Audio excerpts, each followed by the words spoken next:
Let's talk about web projects.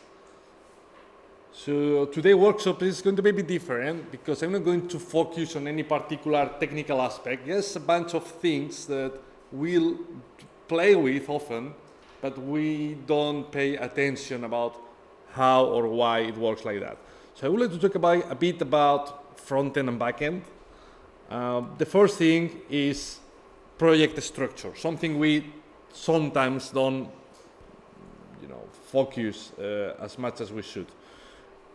Look at what I got here. I got a very simplistic React project with a box, and it's something we covered recently, right? You remember Flex, Grid, and these things, yeah?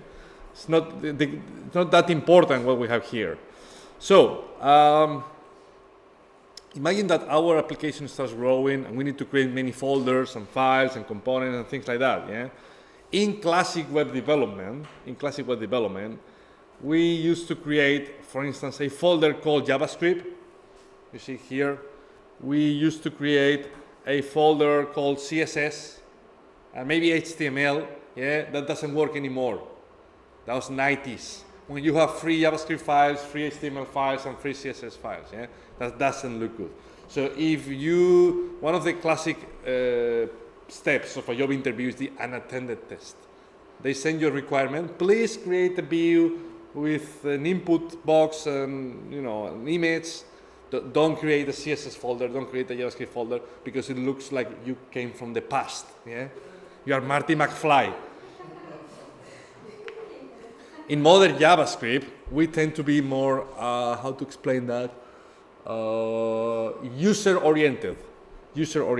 So let me show you an example. I'd like to show you the project structure of Codery. So because we got few thousand files and folders already in there, yeah. So let me show you what we have here. Obviously, we don't have a JavaScript folder because that would be absolutely insane. But what we have here is, look, we have a portal folder. So this is what you get at codery.com first with the bright colors, the icons and stuff. And then we have a platform folder, yeah, which is all the platform coding challenges stuff, yeah. Why we did that? For two reasons. First of all, because if it's the first time you are dealing with a Codery platform, the folder structure will drive you through the location of the content. Imagine that we want to change something on the messaging, the name messaging thingy.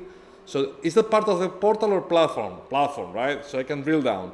And then we got many folders here, but I'm sure at some point, look, we got something called messaging, right? So then you go to messaging and then you got some files and folders. This is quite simple, but in some cases, like the challenges, we have 20 levels, yeah, of complexity. But anyway, this is the way that modern software is structured, user-oriented, yeah, by topics. Why also this is important? Because one of the things we like to do is to have two separate GitHub projects. One for the marketing part, if you want, the portal, and one for the platform itself. If I have two folders, in the future, to me, it will be much easier to create two GitHub projects. Yeah, because the content is completely separate. Right, so let's go back to our simplistic project. Imagine that we want to create a new component, a new React component to wrap this content, yeah, just 4 boxes. What I will do, obviously, again, ignore the JavaScript folder, ignore the CSS folder, so I'm deleting that. So I will create, every time I create a React component, I create a new folder with the name of the component. So for instance, let's call that, yeah, this is a bit simplistic, right? Nav. Okay, yeah, that's good. Imagine this is the navigation of our application, right? Let's call it nav. So then, as part of nav, what I always do straight away, every component to me has at least 2 files. Can anyone figure out which 2 files needs every component? JS and CSS. Correct, JS and CSS. So what I do straight away is I create nav.js or JSX, whichever you prefer, yeah, and also I create nav.css. And then let's create the content. So for the JavaScript, first of all, remember to import React from React, and then let's just export default. You remember export import? Export default nav with capital, yeah. Actually, let's rename nav to capital nav, yeah. And same with the CSS. Right, export default nav, function nav, right? Let's create a stateless component. And that function nav will essentially have all these things here. So I'll just return. And obviously we can talk about home, projects, about, and my naked pictures, right? Let's get some visits in the portfolio. So we got the navbar, and very important also, how do we link the JavaScript and the CSS? Yes, correct. There are two ways to do that. Two ways. The first one is here doing import and then / now.css. That's okay. Yeah, that's okay. However, I'm not a big fan of that strategy. Why? Because in the long term, and we'd love to do a workshop, let me rephrase that, I would love if someone does a workshop, because I'm not going to do that, about less CSS. Do you remember that you should all do a workshop? There are some topics. To me, one of the sexiest ones is less CSS. It's brutal, it's fantastic. I don't think so, no, I don't think so. Yeah. Okay, you see? Well done, well done, Elder. Yeah, it's good because, first of all, the majority of the projects have less CSS, and you'll learn a lot about it. So I'll write down your name. So less CSS is CSS with some power-ups. So you can create variables, you can do things, yeah? So with less CSS, this is not the best way to import files. So the best way to import files with less CSS, which also works with CSS, and that's why I recommend you to do that, instead of importing CSS from JavaScript, you import CSS from CSS. In other words, I will go to my app.css, and then let me remove all my CSS in here. And then on top, you can do that.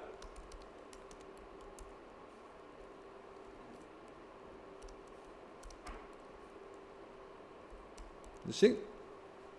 That's not modern CSS. That has been there since the 90s. But that's still valid. You can import CSS from other CSS files. Why this is better? Because in reality, if we do that, we create a tree of CSS files. So if you create variables, which is not allowing CSS, but it is allowing less CSS, you can essentially communicate the CSS files. So it's a smarter way to keep your components in sync. Yeah? Right, so I got my CSS, I got my component. The last important thing is, imagine that we want to customize that. We want to have a border color for each box, yeah? So, very important. Every time I create a React component, the class name of the root element matches the name of the component. Nav. Why? Because now, on my CSS, I can do .nav, and I can add the background color, and I can even do display flex, yeah? And then of course I can do nav space box. I'm creating a namespace. Why? Because if another component creates a class name called box, which is pretty common, doesn't necessarily mean it's correct, but it's common at least, we are not going to contaminate other styles, because these styles will only apply to the component nav. Yeah? So that's a way to name a space, to encapsulate your CSS, and avoid doing things like /important. Do you remember that? That minimize the need of using /important. So border 1 pixel solid red, and then finally flex 1, something like that. Right. And now finally, we got our nav component already set up. So let me rename the folder. Be careful with the case, guys. Be careful with the case, especially if you're a Windows user. Why? Because if you're a Windows user, Windows by definition is case insensitive. That means that if I go to app.javascript and I do import nav from, let me comment that, otherwise it will fail here, from nav/nav.javascript, if I do that, if you're a Windows user, it will work. Yeah? If you're a Mac or Linux user, it won't work. Why this is very controversial? Because even if you're a Windows user and you don't care about anything, in reality, your app will be eventually deployed to the cloud. Yeah? And in the cloud, you don't generally speaking run Windows machines. You run Linux machines. So that means that even if it works locally, at some point you do npm run deploy, you remember GitHub yesterday, or you deploy to Heroku and it won't work. Yeah? So be careful with the case. Anyway, let's put it correctly, and then I can display now. Yeah? And that's pretty much it. So you see, if I refresh, I got my menu, my nav bar. Yeah? So again, that's pretty much it regarding folder structure. Please avoid creating CSS, JavaScript, and HTML files. Create semantic-based components, and of course nest them. So instead of, if inside of nav we have a link, yeah, so you create something like nav link, and the same process, yeah. For each folder, create the JavaScript file and the CSS file, and also on the root element of your component, use the class name representing the same name as the component. Little details, but in the long term, they will pay off. Any questions so far? No?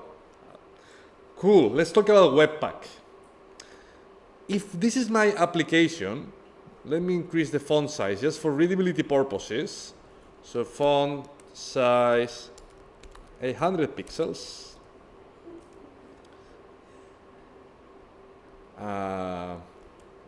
Yeah.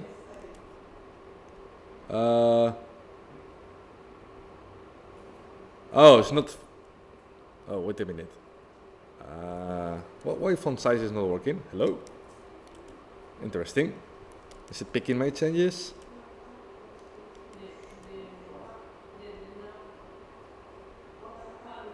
App.css. No, I mean, my styles is correct. Oh, you're right. Let's rename it. Thank you. Fantastic. Cool. So let me now change the size. You see, it failed because I'm a Mac user, which under the hood is using sort of Linux file-based system. So let me open DevTools. And so look, here I got some folders, nav, images, player, whatever, yeah? However, in reality, look at what happened if I go to the network. Let me refresh the page. Do you think I will get a file called, oh, let me try to maximize that. It's a bit tricky. Oh God. Well, it's a bit complicated. Anyway, here you got the list of files that you are importing, yeah? So do you think here we'll get nav.js, nav.css, app.js, all these files?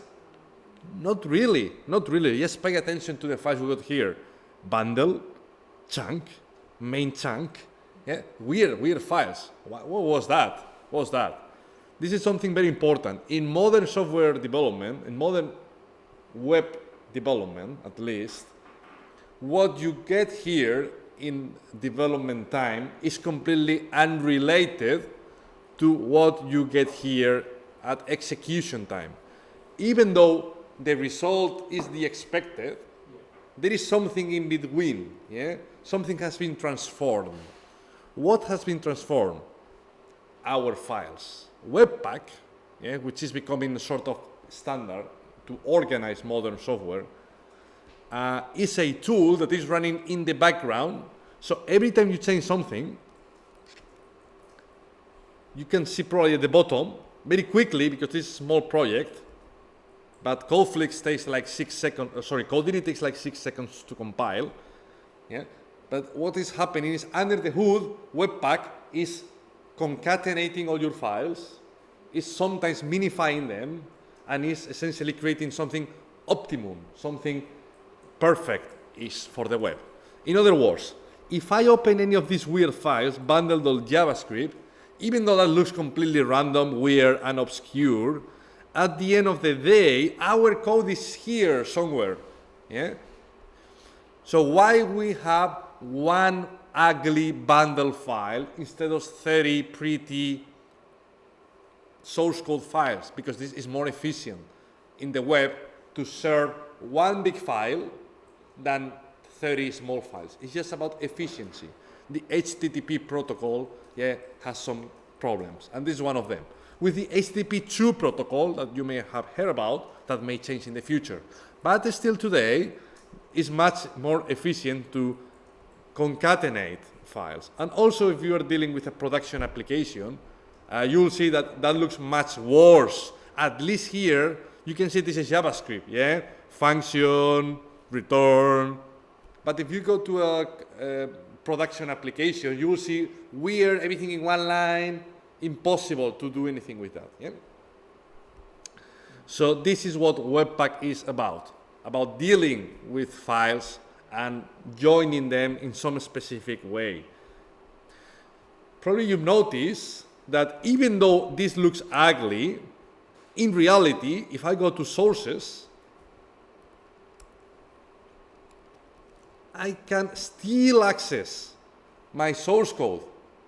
Yeah? So in other words, my source code is available on the sources, but it's not available on the network. Does anyone know why? This is yes, this is because of something called source maps. So source maps is a relatively new thing in the HTML world. A source map is a file that essentially transforms, it reverses the process, if you accept the expression. It transforms this ugly, huge file into smaller files. Yeah? What is it called again? Source maps. Okay. Yeah, this is a standard. If you Google source maps, you get lots of details, which goes beyond the scope of this session. But just to give you the idea that Webpack transforms your source files into something optimal, and then again Webpack on top of that is providing a map to revert somehow the process. Why we can do that? Because if we don't have DevTools open, even though we are techie people and we keep it open, 99.9% of the Facebook users, they don't navigate with the DevTools open. Yeah? So that means that if you don't have DevTools open, it will offer you the optimized version. Super fast, super efficient, all good. But however, if you want to get deeper, if you open DevTools, if you go to sources, then is when the non-optimal version of your code will be offered. That's why, even if it's slightly slower for debugging purposes, is much better. So you get the best thing of both worlds. You get the speed and performance of the compiled version, and you get the detailed original source code of the non-compiled version. That's the beautifulness of Webpack plus source codes. We didn't have to set up anything. And that's one of the reasons why we use Create React App. Because Create React App has zero config. Create React App offers you a good config out of the box. If we don't use Create React App, like a Codini, it's way more complicated. Why? Because you have to set up lots of things by yourself. I'll show you. So as part of Codini, I have a file called Webpack, And in here, I need to customize the behavior, what happened when we render a JavaScript file, what happened when we render a CSS file, bind some loaders. It's way more complicated, yeah? Also, we have to talk about optimization. So when we deploy to the cloud, hook a plugin to minify your files, lots of config, yeah? Lots of config. So you don't need that. You don't need that. You don't need that. With Create React App, it gives you a decent config, which is hidden. You don't know what's going on under the hood, but it's good enough. If one day you really, really, really, really need to access the config, which is something you shouldn't do, that's still possible. If you notice, on your scripts, there is something called eject. So eject is essentially exposing the config, the Webpack config. This is a one-way process. That means if you expose Webpack config, yeah, that means that Create React App will never ever touch that file again, which is a problem. Because what happens if you update Create React App and they add support for a new image format? Yeah, it won't happen if you already exposed the config, because it's a way to, it's giving you the responsibility to maintain that config file. Yeah. So in other words, don't run that command unless you have a very good reason. Interestingly, we talked before about less CSS. With less CSS, we almost have to eject the config because we need to play at a very low level to customize a few things. However, there is a way to avoid that. Yeah. So Helder will talk about that shortly. Right. So you may have noticed, if you're curious, that sometimes you have a build folder on the left-hand side. Yeah. So what's the build folder means? When you deploy to Heroku, we are running npm run build. When you deploy to GitHub Pages yesterday, when you run npm run deploy, under the hood, we are also running npm run build. Let's see what happened when we run npm run build manually. Look, npm run build.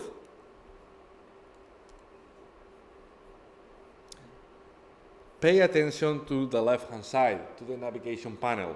You'll see a new build folder created. You see? It's grayed out. You know what that means? You cannot edit. No, wrong. It's not Git. Correct. All the grayed out folders means they won't be pushed to GitHub. Why? Because of the git ignore. Have you noticed the git ignore file? Yeah, in here we exclude folders. And one of them, look, production, build. Why? Because we don't want to push the build folder. This is something that should be dynamically generated every time you deploy to Heroku, every time you deploy to GitHub Pages. You change code and then you deploy. At that time, you want to create the build. Yeah? And if you pay attention to the build folder, you can see some weird files. This is a black box. You should never ever change manually the build folder. Yeah? But this is what Webpack thinks is optimal for the web. Yeah? That's why this content is offered to the browser. But if you pay attention to details, you may have noticed that I didn't have the build folder before. So how come the app was working? Yeah, I hope you agree that the app was taking my changes without the build folder. Why? Because when you run npm run start, you have what?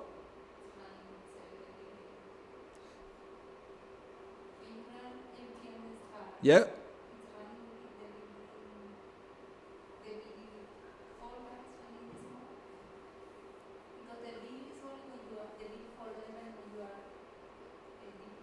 Yeah, correct. The build folder is only useful when you deploy to the cloud. But where are these files coming from at the moment? I'm not deploying, I'm locally. Where are these files coming at the moment? The what? Not really, not really. So Webpack knows if we are under development or if we're in production. He knows. Because of that, if we are under development, it's not that important how big the files are. The important thing is to change them quickly. So what Webpack does, very, very, very smart, is instead of creating a build folder and then going to disk, writing files into the disk and offer them to the browser afterwards, it's playing in memory. Yeah? It's in memory. So nothing is written to disk when you change a file. When I change a file somewhere in my CSS, nothing is actually written. Boom. That's it. Compare the time it takes. Look. Boom. 1 second. When you run npm run build, it takes more than a second. Yeah? First of all, of course, because it's optimizing things that we don't care in development, but also because it has to write stuff into disk. Writing files into disk is always much slower than serving stuff from memory. Yeah? That's why in your hard drives, you got 1 terabyte of disk and maybe 8 gigs of memory. Yeah? Memory is much faster, but it has some problems. For instance, it doesn't persist. As soon as you switch off the laptop, memory is gone. The hard drive persists. Yeah? It's a bit about general culture of soft hardware that you probably already know. Cool. So that's the way Webpack works. Any question? No? The very last thing of the day, I would like to do a big jump and talk about the backend. Probably you noticed already, or maybe not, that sometimes you need to run npm install. If you cover the routing, well, I think everybody has covered routing, yeah? At some point in the past, you had to run npm run install, yeah? React router DOM. So what happened when we do that is our React router DOM is actually here, yeah, will be probably added somewhere. Why this is important? Because every time we deploy our application to Heroku, under the hood Heroku will run npm install. Yeah? So that means that whenever we have a dependency, it's important that the dependency is in the package.json, which is that file. And I know that some of you are thinking, you got dependencies, but you sometimes also have dev dependencies. Yeah? Something like that. So, what's the difference between dependencies and dev dependencies? Dev dependencies talks about stuff that we need only for development purposes. Development dependencies. I'll give you an example. Imagine that you want to optimize the size of your images. So whenever you add a new image into your file system, you want to run a process to reduce the size of the image. That would be a dev dependency because you don't care about that in production. You're not going to change files in production. However, for dependencies, if you want to integrate with a mail system or whatever you need in production in the cloud should be here. Yeah? That's a classic problem when you deploy to, NodeMon is a good example. Yeah? So if you need NodeMon in the cloud, should it be in dependencies or dev dependencies? In cloud? Yeah? Yeah, correct. So if you got something like that, if your npm start is something like NodeMon, blah, blah, blah, yeah, it should clearly go to dependencies. That's a classic problem the first time you deploy to Heroku. Yeah, it doesn't work, and you check the logs, the error says, NodeMon not found. Yes, because it wasn't here, it was probably here. Yeah? However, if you don't need NodeMon in the cloud, if you don't need it, then it should go to the dependencies. Another question is, how do we decide if the components go to one side or the other? When we install them,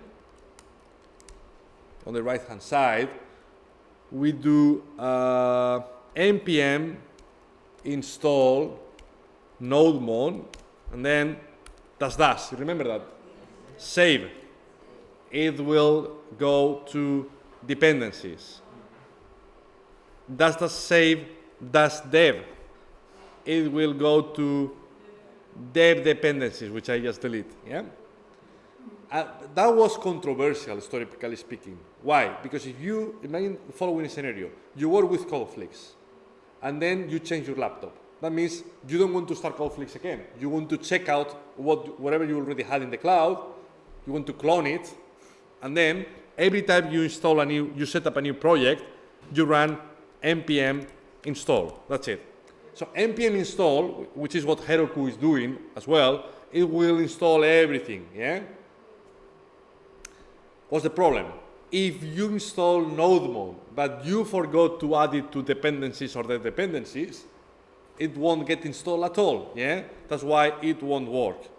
That's why it was a bit painful. I think it happened to some of you with Express, I believe, in task number 18, that on the official docs, it never explained to do, you should install it with npm install express, that's the save. That flag wasn't in the docs. That's why, even though it worked the first time, because you got the same laptop, as soon as you change the laptop, it won't work anymore. However, this is controversial because you had to remember, generally speaking, if you install something, unless you are doing some sort of testing, you want to, next time you deal with your app, you want that to be there. Yeah. In npm version 5, which I'm pretty sure some of you already have, if you type npm ---- version, I got version 6. Starting from npm 5, --save is the default command. That means that even if you forget to add npm install nodemon, if I do that, yeah, actually we can try that. Look. It was local, it was global. No. It's not global. Global means -g. So we have to put Global means if you create a new project, you don't have to install the dependency again, which I don't particularly like. I like the projects to be encapsulated, because otherwise, if you share that with a colleague, if that person doesn't have that global dependency installed, it won't work. Yeah? Let's install nodemon without --save, and let's see what happens. You will see that it will get added automatically to the list of dependencies. By the way, probably you notice that I type I instead of install. It's a shorthand. Yeah? npm I is the same as npm install. Right, so you will see in a minute. You see, npm takes a while to install components. And that's why every component has dependency. And every dependency has dependencies. And every blah, blah, blah, blah. You get a huge tree of stuff. And this is one of the reasons why coding, if you check the node modules, which is grayed out, this is where all your dependencies are. This weighs like 300 megs or even more. After npm install, you see that I was right. Nodemon was automatically added to dependencies without having to tell the --save. Yeah? I'm sure there is a way to do on the other way around, because sometimes you want to install something, but just for testing purposes. Imagine that you want to add a calendar and you have few alternatives. So you want to play around with them, but you don't want to persist them all. Eventually you'll take only one. So there is a flag, which I don't know which one, to say, don't add it to the package.json. Yeah, that's it. Any question? I have a question. Yeah. It's interesting, we've seen a few times that this node modules folder now includes a lot of weight. No? Yeah. That's probably one of the main differences from old websites where you would only have weight if you had media files. Yeah, correct, yeah. But at the end of the day, of all the stuff that is in there, are they all necessary for every app, or every app is only using some of them? No, I'll show you. Imagine that you have an application called Nico, and Nico has, you install something called React Router DOM. And React Router DOM needs to work component A, B, and C. But component A needs E, F. And F actually also needs B. yeah, which is fine. But then C needs X, Y. Yeah, you see the idea, right? So there is a huge tree. There is a huge tree of components. Obviously, that doesn't mean that you need to be aware of component number X because you didn't install it. Yeah, if I have a look to my node modules folder, 95% of the folders here, I have no idea what that means.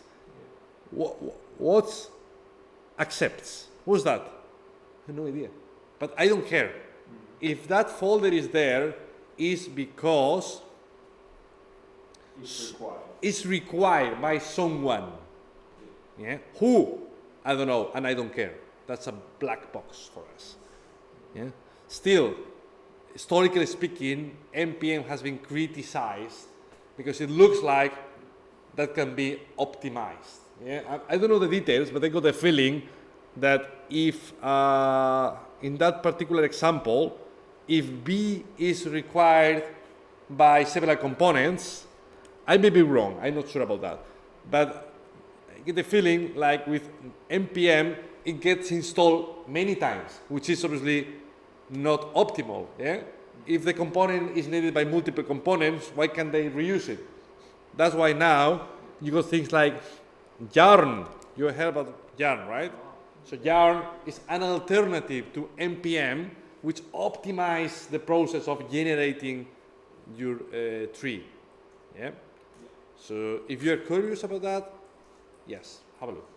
And actually, if anyone wants to do a workshop about Yarn, that could be interesting. I'll tell you something, I never use it. But yeah, it's very popular. So it could be something interesting to look after in the future. Sometimes also React. Remember the problem that I had about the file? Yeah. One of the advices trying to install Yarn was probably Yeah. it could be better Yeah. to optimize the file. Yeah, because Yarn has to install less things. That means it's actually faster.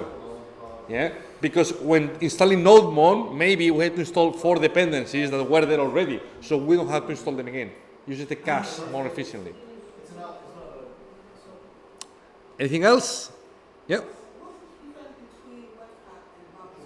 Webpack and Bubble. Ooh, that's a good question.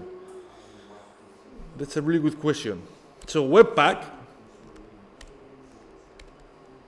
bundles and optimize web projects. Bubble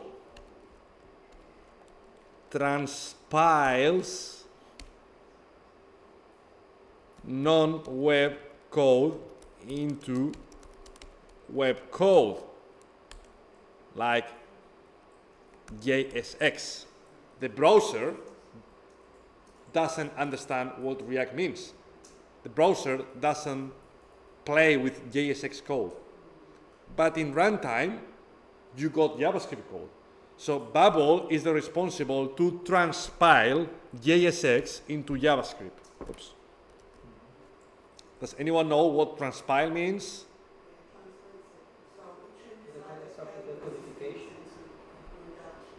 What's the difference between transpiling versus compiling? They're very similar principles.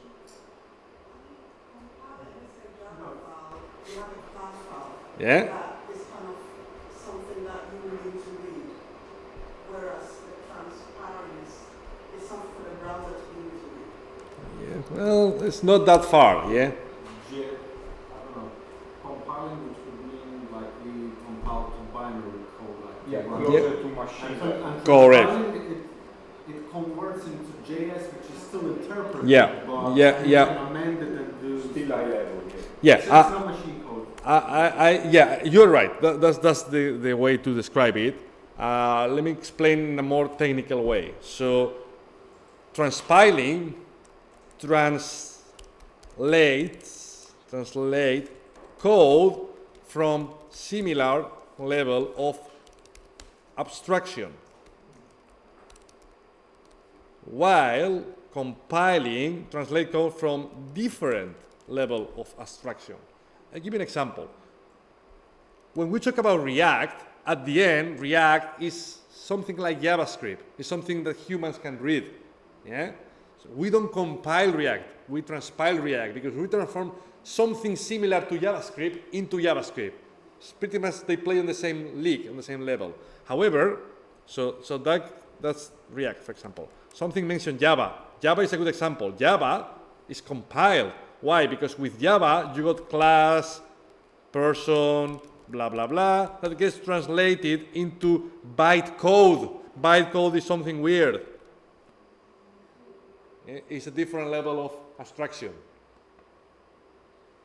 There is also the bubble website. You can paste your code in React and you can see the JavaScript. Transpile, yeah. Because of that, Webpack uses Bubble to transpile JavaScript, React into JavaScript. Yeah. If I show you again my Webpack config,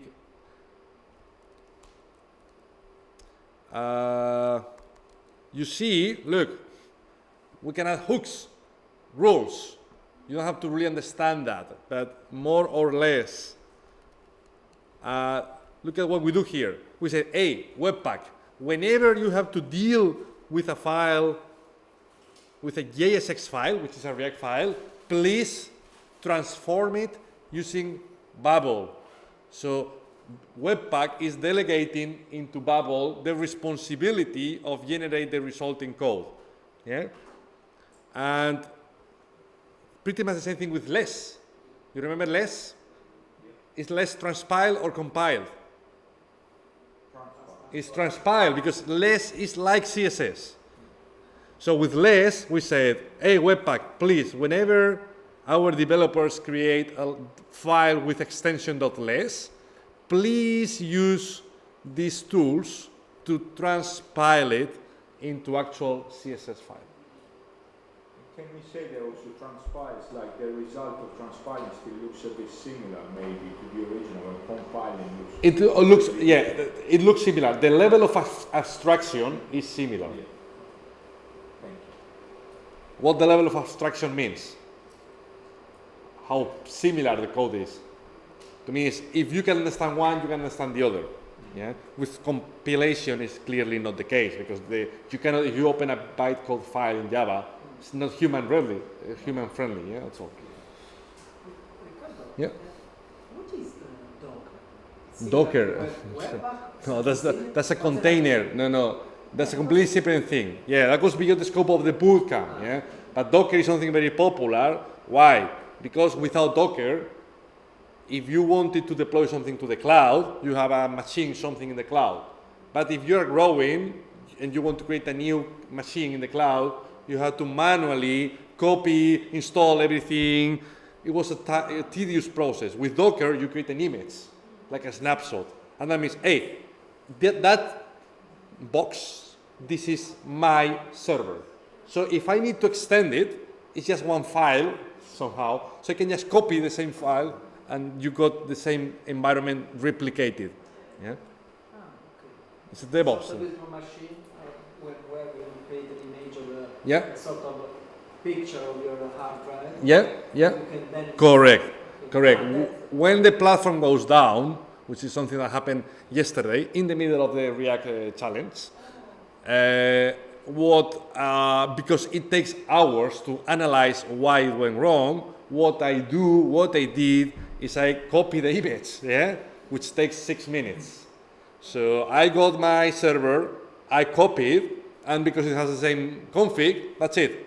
If it worked before, it worked now. That means if it failed before, it will fail eventually at some point. But at least in 6 minutes, the guys can continue dealing with the challenge. Anything else? No? That was it, guys. Thank you for watching. Thank you.